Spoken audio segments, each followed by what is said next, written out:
dalam Tuhan Yesus Kristus. Pada hari ini renungan kita membahas di Amsal 27 ayat 1 sampai 27, ayat yang lumayan banyak. Tapi seperti biasa kita memulai daripada membaca artikelnya terlebih dahulu. Kehadiran yang diharapkan. Seorang teman yang cukup lama tidak berkomunikasi mendadak menyapa melalui pesan di Facebook dan meminta nomor handphone. Saya pun lantas memberikannya sambil sedikit menebak dalam hati, kira-kira orang ini akan meminta bantuan apa ya? Benar dugaan saya, setelah sedikit berbasa-basi menanyakan kabar yang minta bantuan untuk membelikan sesuatu. Lalu dikirimkannya pada koleganya yang berada tak jauh dari kantor saya. Namun berhubung sedang repot, saya pun menolak permintaannya seraya minta maaf. Ada nasihat menarik disampaikan oleh penulis Amsal hari ini. Jangan datang di rumah saudaramu pada waktu engkau malang. Kata saudara menunjukkan hubungan yang dekat, bisa pula diartikan sebagai teman atau kenalan. Tentu maksudnya kita tidak dilarang untuk mendatangi saudara atau teman dalam kemalangan hidup yang kita alami. Silakan saja, karena biasanya dari teman atau saudara kita bisa mendapatkan pertolongan. Namun jangan sampai kita hanya mendatangi atau menghubungi mereka ketika sedang susah atau hanya saat memerlukan bantuan, tapi lantas menghilang ketika tidak sedang membutuhkan mereka. Jadi bagaimana kondisi relasi kita dengan keluarga, saudara, atau teman-teman kita hari ini? Kapan terakhir kita menyapa mereka karena benar-benar ingin menjaga komunikasi dan mengetahui kabar mereka? Bukan karena sedang memerlukan bantuan. Kiranya nasihat firman hari ini membuat kita lebih bijak dalam menjalin relasi dengan orang lain, supaya kehadiran kita diharapkan dan menjadi berkat, bukan menjadi batu sandungan. Jalinlah relasi dengan motivasi untuk memberi, bukan untuk menerima. Oke, kita membaca daripada ayatnya ya. Amsal 27 ini banyak sekali dari 1 sampai 27 gitu ya. Jadi kita baca satu-satu. Kalau keburu ya, semoga aja keburu ya. Ayat 1 dikatakan, janganlah memuji diri karena esok hari, karena engkau tidak tahu apa yang akan terjadi di hari itu. Nah, seringkali orang itu mungkin ayat 1 ini ditujukan bagi orang yang mengagungkan tentang saya punya planning A, B, C, D, E gitu ya toh. Nah, planning belum tentu jadi. Ya, planning belum tentu jadi. Tapi yang belum tentu jadi itu, wah dia merasa yakin sekali. Nah, akibatnya dia bersandar pada pengertiannya sendiri. Bukan berarti kita tidak boleh planning. Planning itu penting sekali. Tetapi kalau memang bersandar hanya kepada planning kita tanpa melibatkan Tuhan dalam planning kita, nah itu yang tidak boleh. Ayat 2. Biarlah orang lain memuji engkau dan bukan mulutmu, orang yang tidak kau kenal dan bukan bibirmu sendiri. Ini frase-frase yang berpasangannya. Biarlah orang lain memuji engkau. Orang lain ini maksudnya diterangkan dengan orang yang tidak engkau kenal. Terus kemudian frase yang kedua, dan bukan mulutmu, ditegaskan lagi bukan bibirmu sendiri. Jadi ini ibarat puisi itu ada A, B, A, B gitu ya, berpasangannya seperti itu. Artinya gini ayat 2 nih. Ketika seorang itu berprestasi, ketika seorang itu melakukan aktivitas yang luar biasa, tidak perlu orang itu gembar-gembor. Ini loh, aku yang lakuin, ini loh hasil daripada usahaku sendiri, tidak perlu gitu ya. Nanti apa? Orang lain sendiri akan tahu kok. Iya toh. Nah, aplikasi praktisnya itu gini. Seringkali ada orang-orang di luar sana itu yang menuntut gini. Contoh misalkan, mana ada Yesus di dalam Alkitab yang mengatakan Yesus adalah mengaku dirinya adalah Tuhan. Loh, orang lain itu loh. Memang Yesus tidak menyatakan dirinya adalah Tuhan. Ya toh? Secara eksplisit dalam pengertian literally menyatakan diri sebagai Tuhan. Tetapi orang lain itu mengatakan bahwa itulah anak Allah yang hidup. Ketika ada peristiwa Yesus menghentikan daripada angin badai. Nah, orang lain bisa lihat inilah anak Allah yang hidup. Di lain pihak kita lihat anak Allah di Yohanes pasal yang ke-5 ayat ke-8 itu merujuk kepada anak Allah menuju pada Allah itu sendiri, gitu ya. Jadi memang tidak dibutuhkan pengakuan, yang dibutuhkan adalah orang lain tuh bisa lihat dari prestasi kita itu seperti apa. Itu salah satu seperti itu. Ya. Ayat yang ketiga. Batu adalah berat dan pasir pun ada beratnya. Tetapi lebih berat dari kedua-duanya adalah sakit hati terhadap orang bodoh. Nah, batu berat, pasir berat ini kan berat secara fisik. Yang kedua, frasa yang kedua ini bicara berat secara emosional. Yaitu apalah? Sakit hati. Artinya segala sesuatu yang sifatnya material atau fisik itu sekalipun menyiksa kita, itu jauh lebih berat orang yang sakit secara emosional, secara jiwa. Itu jauh lebih sakit, gitu ya. Jadi hati-hati terhadap, ya contoh paling gampang ya. Kenapa kok sakit yang secara fisik itu lebih cepat hilang daripada sakit yang emosional atau secara jiwa gitu ya. Contoh, main sepak bola, jatuh, di tackling, kemudian jalan agak pincang-pincang. Paling 1 atau paling banter 3 hari kalau enggak serius kakinya sudah sembuh kembali. 1 sampai 3 hari merasakan sakit fisik, betul ya. Tapi setelah itu bisa sembuh dan setelah sembuh ya kembali bisa main sepak bola kayak biasanya. Nah permasalahannya kalau orang sudah sakit hati itu sama seperti yang ilustrasi paku itu yang kita tancapkan pada dinding kemudian kita cabut, lah bekasnya kan masih ada. Nah, luka batin itu meninggalkan bekas. Dan bekas itu tidak semudah daripada sakit fisik yang langsung hilang. Kurang lebih kayak itu ya. Pasal yang ayat keempat, panas hati kejam dan murka melanda, tetapi siapa dapat tahan terhadap cemburu. Nah memang ini pada panas hati kejam murka melanda ini ada suatu hal yang emosi negatif yang tidak menyenangkan. Tetapi lebih lagi itu cemburu ini disoroti ya. Soroti. Karena Allah kita juga disebut sebagai Allah yang cemburu. Yaitu dia tidak mau diduakan.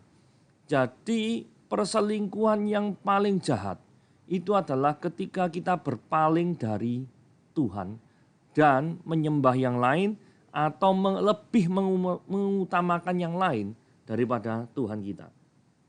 Ayat 5, lebih baik teguran yang nyata-nyata daripada kasih yang tersembunyi. Nah kadang-kadang orang tidak senang ditegur secara nyata-nyata. Tetapi setidaknya ekspresi yang tidak menyenangkan ini adalah ekspresi yang jujur daripada orang lain terhadap diri kita. Gitu ya.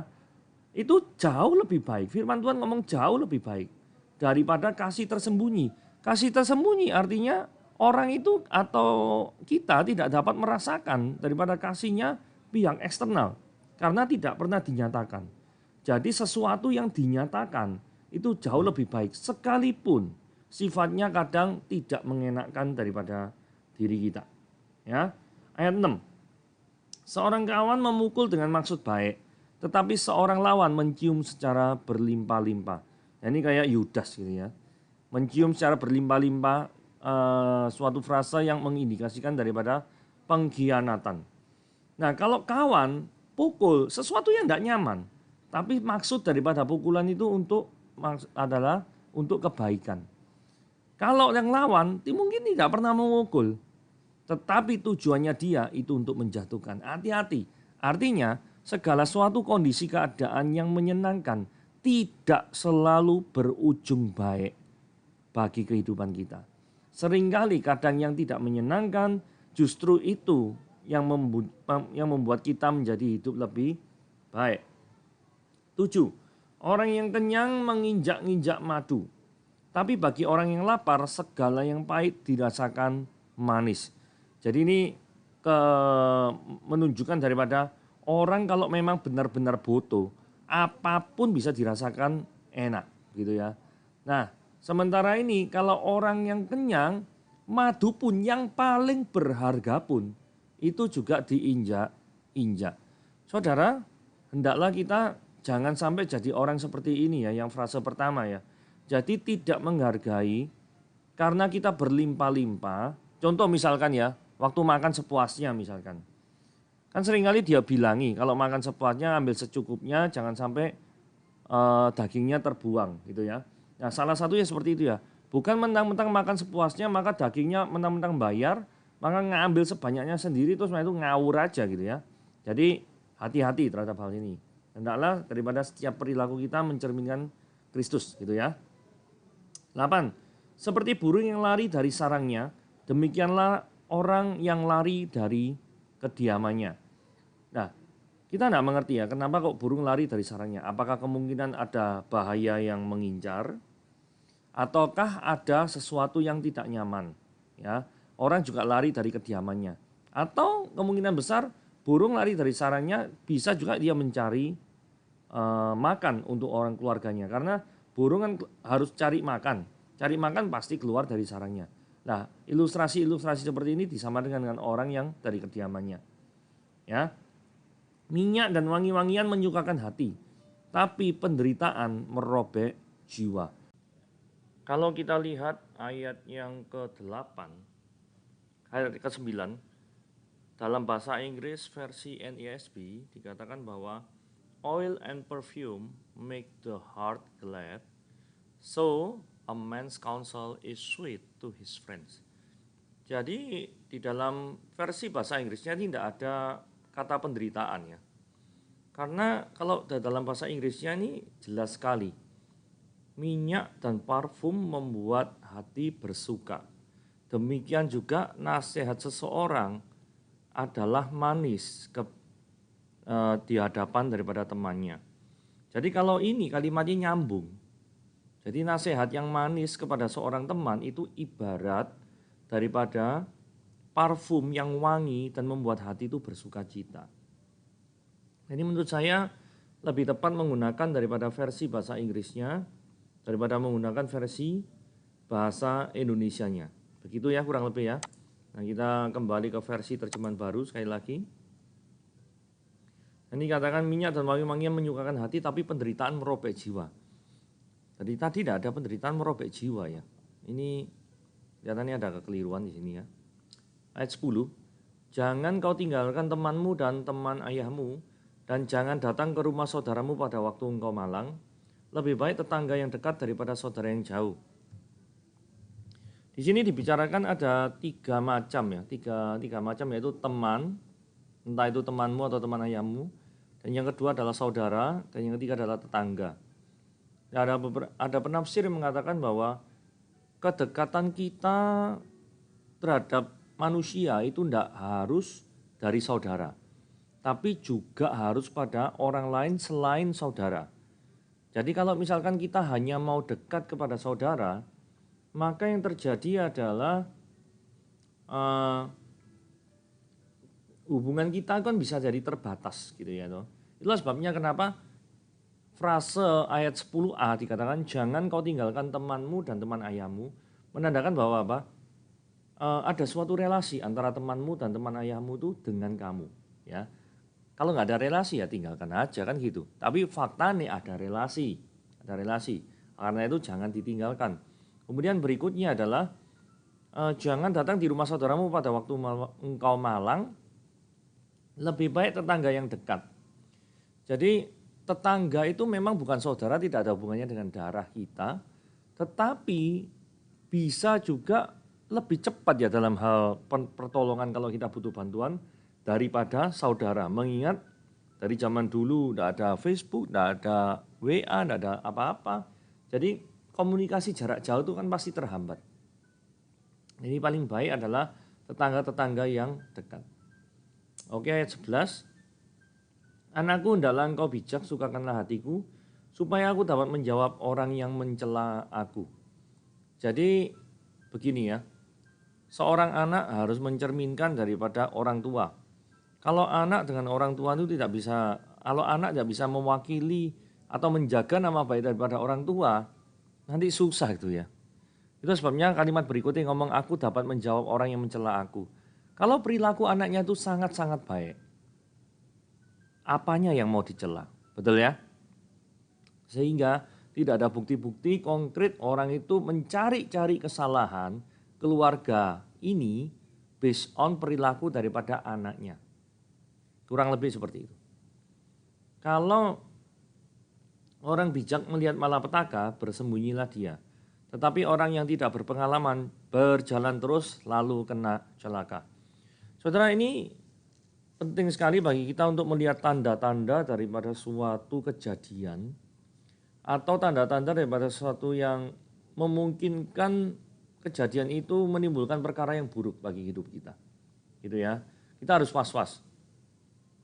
Contoh misalkan dalam film detektif. Misalnya ada orang dalam suatu restoran ngomong-ngomong gitu ya. Orang barusan pertama kali kenal. Oh ini tiba-tiba ngajak ngomong. Terus ditanya kerjaannya apa.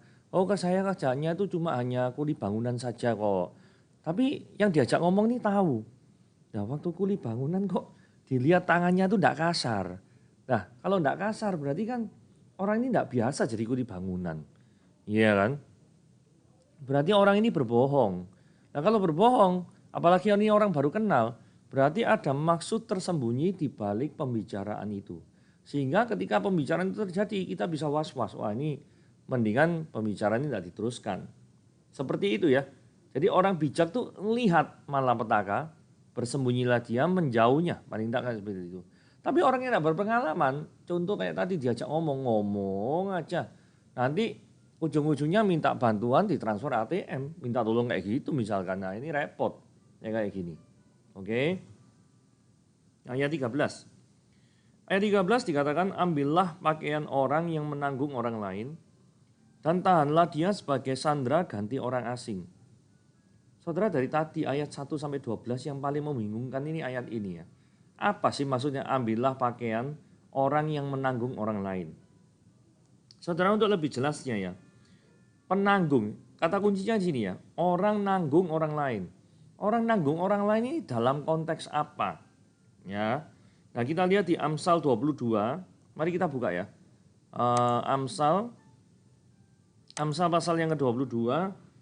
Ayat yang ke-26 sampai yang ke-27. Nah, dikatakan di sini, janganlah engkau termasuk orang yang membuat persetujuan dan yang menjadi penanggung hutang. Nah, ini berarti kata menanggung itu merefleksikan atau mewakili daripada penanggung hutang. Mengapa orang akan mengambil tempat tidurmu dari bawahmu bila engkau tidak mempunyai apa-apa untuk membayar kembali? Nah, untuk lebih jelasnya lagi gini ya. Jadi ceritanya ada A ini berhutang. Gitu ya. A berhutang pada B. Nah, datanglah C temannya si A. Nah, C ini jadi penanggung hutang si A. Nah, suatu saat kalau A ini ngawur-ngawur, maka yang terjadi adalah C-nya ini yang jadi penanggung. Akibatnya C berhadapan dengan B.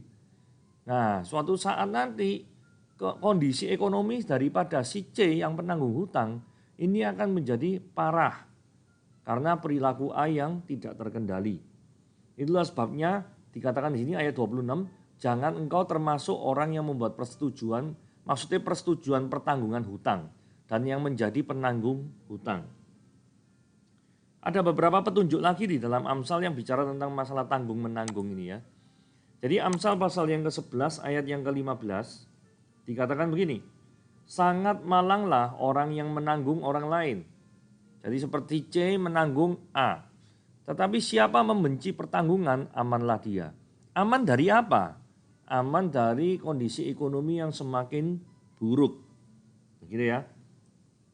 Amsal berikutnya, Amsal 17 ayat yang ke-18. Ayat yang ke-18 dikatakan, orang yang tidak berakal budi ialah orang yang membuat persetujuan. Kemudian kata keterangannya yang menjadi penanggung bagi samanya. Dikatakan orang model C ini ya yang menanggung daripada A, yang berutang pada B, itu adalah dikatakan tidak berakal budi. Jadi Alkitab memang menentang keras seperti itu. Ya, saya rasa sudah cukup pengertiannya jelas. Kita kembali ke Amsal yang ke-27 ayat yang ke ini ya. Ayat yang ke-13. Nah, berarti kalau pengertiannya seperti itu, kenapa kok disuruh ini ya? Ambillah pakaian orang yang menanggung orang lain. Berarti orang ini kelihatannya hartanya sudah habis karena akibat nanggung orang lain itu yang punya cuma pakaian. Jadi diambil pakaian ini. Dan ternyata diambil pakaian pun itu tidak cukup. Karena apa? dikatakan kalimat selanjutnya, tahanlah dia sebagai sandera ganti orang asing. Jadi kondisinya itu dibandingkan dengan orang asing.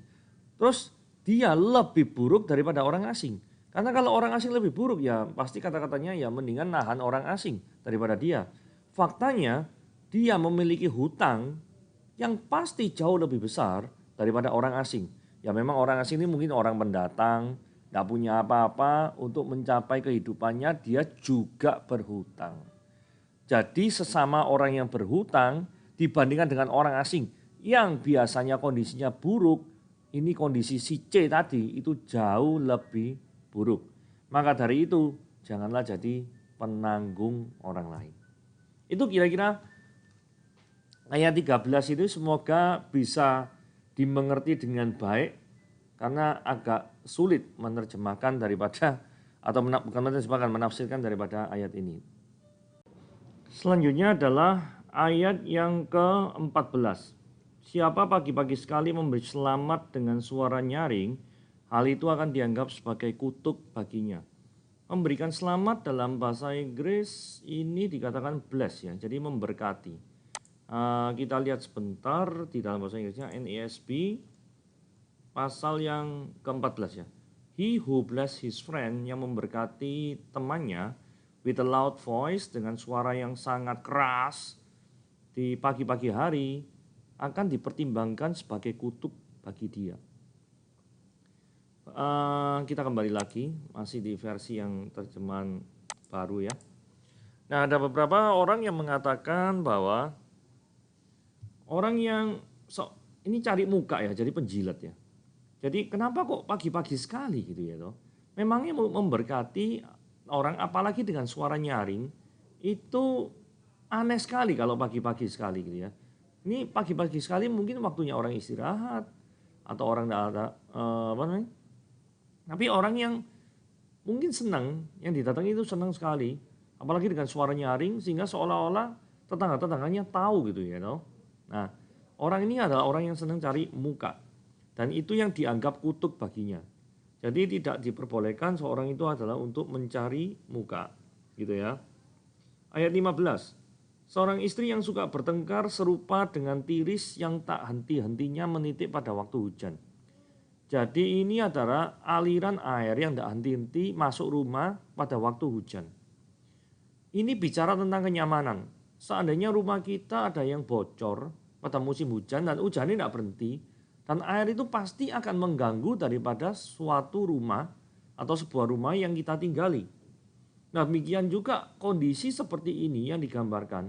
Kalau seorang istri yang suka bertengkar terus menerus, itu seumpama kondisi ketidaknyamanannya itu digambarkan seperti tiris yang tak henti-hentinya. Begitulah kira-kira. Ya. Ayat 16. Siapa menahannya menahan angin dan tangan kanannya menggenggam minyak. Jadi ini adalah usaha yang sia-sia, gitu ya. Jadi menahannya menahan angin. Angin bisa ditahan, nggak bisa kan. Tangan kanan kalau genggam minyak, minyak bisa ditahan. Apalagi menggenggam minyak, minyak kan nggak licin. Jadi ini adalah suatu hal yang bersifat kesia-siaan. Itu yang terjadi di ayat 16. Jadi artinya pertengkaran, kalau misalkan asumsi 15 dan 16 ini bisa disambungkan, maka yang terjadi adalah pertengkaran di dalam rumah tangga ini adalah suatu kesia-siaan yang tidak boleh diteruskan. Besi menajamkan besi dan orang menajamkan samanya. Jadi besi menajamkan besi, orang menajamkan samanya, berarti seorang itu harusnya membangun sama dengan yang lain. Tidak seharusnya orang itu menjatuhkan daripada orang lain. Intinya seperti itu. Siapa memelihara pohon ara akan memakan buahnya, dan siapa menjaga tuannya akan dihormati. Jadi orang yang memelihara pohon ara ini benar-benar memakan buahnya, ya toh. Maksudnya orang yang mengusahakan suatu pekerjaan itu boleh menikmati daripada hasilnya. Terus kemudian siapa menjaga tuannya, jadi mungkin dia karyawan kerja sama orang lain, dan dalam hal ini hamba menjaga daripada tuannya, itu pun juga dihormati. Jadi entahkah orang itu mengusahakan suatu ladang, entahkah orang itu kerja ikut orang lain, dua-duanya akan dihargai ketika bekerja dengan baik. Seperti air mencerminkan wajah, demikianlah hati manusia mencerminkan manusia itu sendiri. Jadi keseluruhan daripada manusia itu dapat dilihat dari ketulusannya manusia. Ketulusannya manusia itu bisa dilihat di dalam hatinya. Dunia orang mati dan kebinasaan tidak akan puas, demikianlah mata manusia tidak akan puas. Jadi memang manusia itu tidak akan pernah puas gitu ya. Tapi satu hal yang pasti yaitu manusia perlu untuk memikirkan akhir daripada kehidupannya itu dia mau menuju ke mana. Sekalipun engkau menumbuk orang bodoh dalam lesung dengan alu bersama-sama gandum, kebodohannya tidak akan lenyap daripadanya. Ini repot ya. Jadi dianggap bahwa kebodohan daripada orang bodoh ini selalu melekat terus. Sulit sekali untuk berubah. Diumpamakan ditumbuk pun bersama-sama dengan gandum tidak akan lenyap. Padahal harusnya ditumbuk maka pasti akan hancur, harus lenyap. Tapi nyatanya tidak lenyap. Nah itu kebodohan yang melekat pada orang bodoh. Ya, 23. Kenalah baik-baik keadaan kambing dombamu, perhatikanlah kawanan hewanmu. Karena kalau kita tidak bisa merawat kambing domba, maka yang terjadi ini tidak menghasilkan. Kalau tidak menghasilkan, maka yang terjadi adalah kita akan mengalami kerugian. Jadi baik-baiklah kita menaruh perhatian pada kambing domba tempat usaha. Kalau orang modern katakan tempat usaha. 24. Karena harta benda tidaklah abadi, apakah mahkota tetap turun-temurun. Di sini kita diajarkan bahwa harta benda itu suatu yang memang tidak abadi. Bukan berarti tidak penting. Tetapi kalau kita tahu sesuatu yang abadi dan itu lebih penting, contoh keselamatan di dalam Yesus Kristus, berbuat baik kepada orang lain sebagai hasil daripada kita diselamatkan, bukan sebagai syarat ya, sebagai hasil daripada kita diselamatkan. Bukankah itu adalah mahkota abadi yang bisa diwariskan? Ya, karena seringkali orang ngomong harta benda ini lebih utama daripada kearifan, gitu ya.